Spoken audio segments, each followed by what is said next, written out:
정조에 관한 죄, 지난 1953년 처음 만들어진 성범죄 처벌 규정은 이랬습니다. 여성 70명을 농락한 혐의의 피고인에게 무죄가 선고됐는데 당시 판사는 보호할 가치가 있는 정조만 보호한다고 했습니다.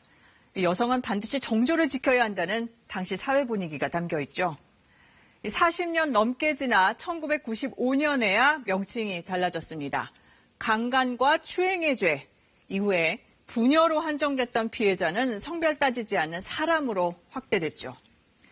이 범죄 피해자가 직접 고소를 해야 하는 친고죄는 광주 인어학교 사건을 소재로 한 영화 도가니가 관심을 모은 뒤에 폐지됐습니다.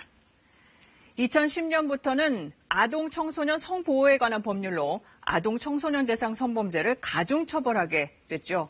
가해자 신상 정보를 공개하는 법적 근거도 생겼습니다. 2년 전 미투 운동 이후에는 비동의 간음죄 제정이 필요하다는 목소리도 커지고 있고요.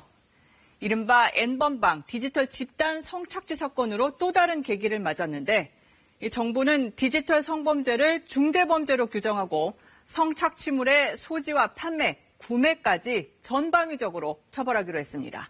먼저 홍성희 기자입니다. 세계 최대 아동 성착취물 사이트 운영자 손모 씨.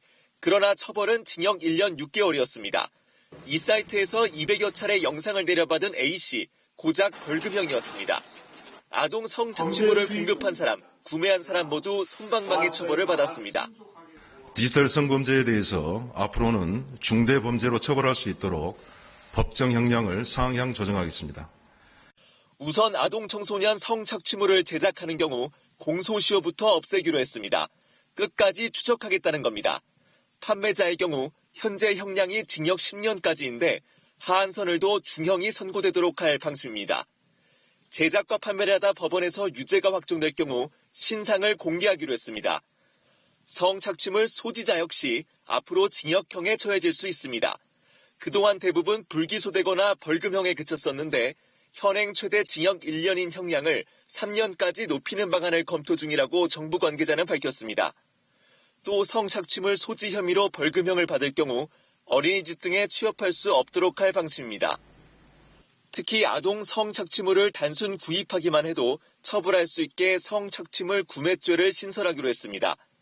성착취물 유통을 막기 위해 불법 영상물 삭제 절차를 선삭제, 후심의로 간소화하고 인터넷 사업자가 성범죄물을 발견하고도 삭제하지 않으면 징벌적 과징금을 부과하기로 했습니다. KBS 뉴스 홍성입니다.